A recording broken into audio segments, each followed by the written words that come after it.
You about the trading I did on May 3rd and how I was able to capitalize today.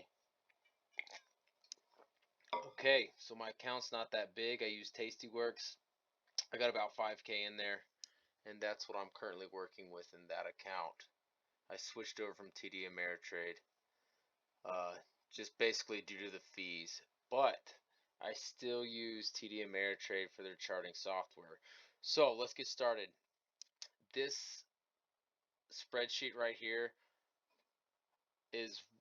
gives you everything you need to know about the E-minis and the micro E-minis. So in this video, I'm going to go over a trade I did on the MYM, which is the micro E-mini Dow. And as you can see, for every one tick size it moves, let me see if I can draw a shape for you. For every one tick size it moves, well, that doesn't work out, but you get the point. You get 50 cents. I trade 2 contracts when I trade the micro E-mini Dow. So for every 1 tick it moves, I get $1. So with that, let's go on to what we did today. Alright, so looking at this chart, it is a hot mess, but it works. So that's what's important. This chart works for me. I was able to capitalize following a couple things on here. In the past, I was using strictly MACD, and I noticed that MACD is a little bit behind the curve when you're trying to enter into a position. It gives you a great opportunity to exit, but it's a little slow on the entry point. So let me show you what I did today. Today, actually, let me explain what the hell is going on here first. So let's start with this pink line. This pink line right here, you can't even see that, so that's pointless. All right, just listen up. The pink line is my VWAP. That is your volume weighted average price. So it takes volume into consideration with the price. And you'll notice VWAP is a pretty good indicator. It's a pretty good support level, and it's a pretty good resistance level depending on what side of the VWAP you're trading on. So all the yellow lines below the VWAP are, the first one's 1 standard deviation away, the second one's 2 standard deviations, and the third one is 3 standard deviations. And I had the same thing on the top side, 1, 2, and 3 with those red lines. So what I noticed is if we're trading around the 2 standard deviation, it is going to pull back to the 1 or all the way back to the pink line, the VWAP. And that's what I use. So the green line on this bar right here is set up in the TD Ameritrade platform. That's the chart we're looking at, and it is a weekly VWAP. So that gives me the VWAP for the week, basically, and I know it holds really strong resistance, and when we break that, we tend to continue towards the direction that we broke it with. So for example, right here, I don't have the time down at the bottom. I don't remember what time this one. I think it was like about 5:30 in the morning. I took this trade right here when it broke the right there. Right there. I took a trade when it broke the weekly VWAP. And worst case scenario, I was going to ride that trade till it hit the blue line right here, which is our 200 EMA. Now the 200 EMA also provides good resistance or good support, but you'll notice, I told you this chart's a hot mess. This light blue line up here is our 21 EMA. So that started pointing down. I didn't think our 200 was going to hold, but if it took a little bounce here, I was going to get out of the trade. I didn't get out of the trade because it didn't bounce at all. It immediately started on this huge downtrend, and I was able to capitalize on that. So I got into this trade at about 33,993, I believe. Somewhere, oh man, somewhere, why are my tools not working? Here we go. Somewhere right around here. I think that was 33,993. I don't remember the exact number, but that's where I got in here. Let's make that green. So that's where I got in. Let's add some more shit to this chart, right? And then I rode this past the 200 EMA, and then we hit this first standard deviation. I could have got out there. I decided, you know what? We broke the weekly, we broke the daily.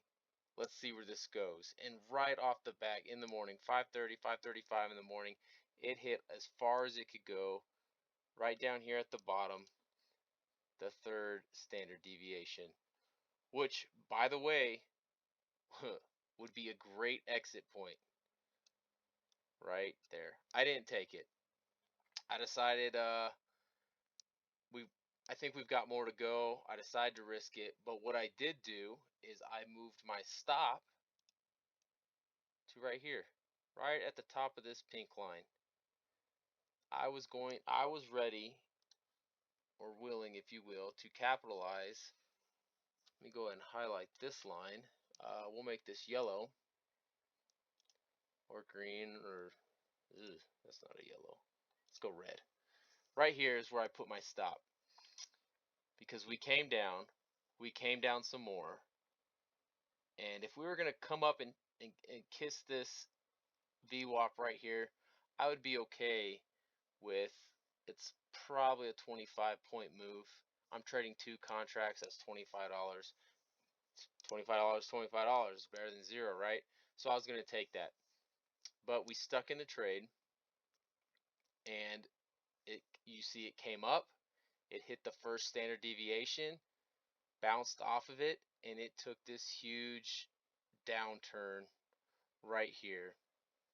So at which point I decided, okay, now we're down here below the second standard deviation.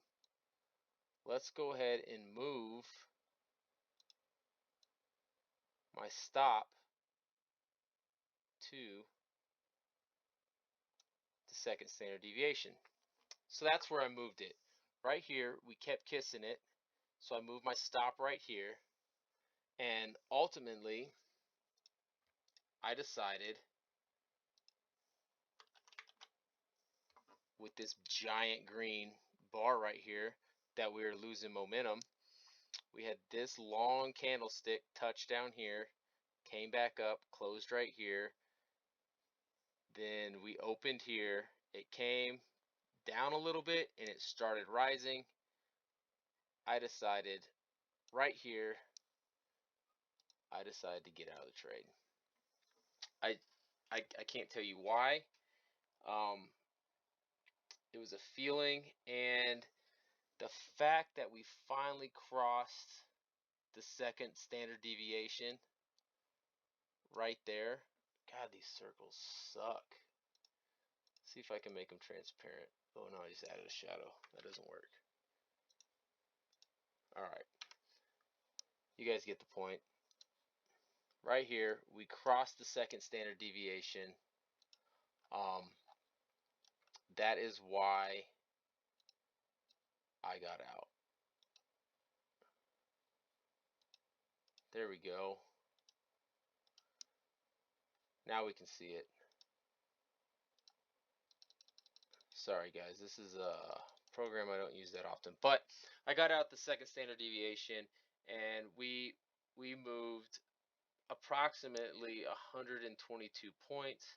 I'm trading 2 contracts, so that's 122 points. Some other key things to note: I got into this trade right here when we crossed the weekly, and at the same time that we crossed the weekly, we had this MACD crossover right here. And then, not too long after that, we were below the zero line in the MACD, so I figured our trend would continue. So, like I said, the chart's a hot mess, but it works. Standard deviations tend to pay out. If you wanted to go against the grain later in the day, you can see we're trending down. It's always going to come back to the pink line. Always. It'll always find a way back to the VWAP. That's just the way it is, because that is the fair market price, right? So you see how we're trading sideways here, and we're staying above the second standard deviation. You could have gone long anywhere in here and then set and got out right here at the 200 EMA. Great point to get out, but I would have got out here, right here at the VWAP. That's probably 90 points, and that is how I would have ended that trade had I taken it. I took the $122. It started at 5:30 in the morning. It went, let's see, 1, 2, 3, 4, 5, 6, 7, 8, 9, 10 times 5, 50-minute trade, almost an hour. Yep, because there's that green one I got out on. An hour trade, $122, and then I went to my real job. So this is what I started using. VWAP, the only thing you change is your standard deviations. I set up 3 of them in Thinkorswim. I've got the VWAP with 1 standard deviation, VWAP with 2 standard deviations, and then the VWAP with 3 standard deviations. Go ahead and plot this on your chart. Go back, look through the history. This is a 5-minute chart. You can go look how many times it hits the second standard deviation and then returns. Especially it returns to this 21 EMA I have plotted, the light blue line. So that's a good point. If it ever hits your third standard deviation, just expect a return to the upside. It has to correct. It's oversold at that point. The same thing goes with the other side. If we get to the other side and we hit the third standard deviation, you expect it to be overbought. So it's going to come back down. And basically what I do throughout the day, if I'm not at my real job, I'll just play in between these standard deviations if the point spread is big enough. In the morning, it's real tight. You wait till about 9:30, 10 a.m. in the morning, it spreads open, and you can bounce between these. So that's what I did. Made a quick $122 in an hour, and that's it.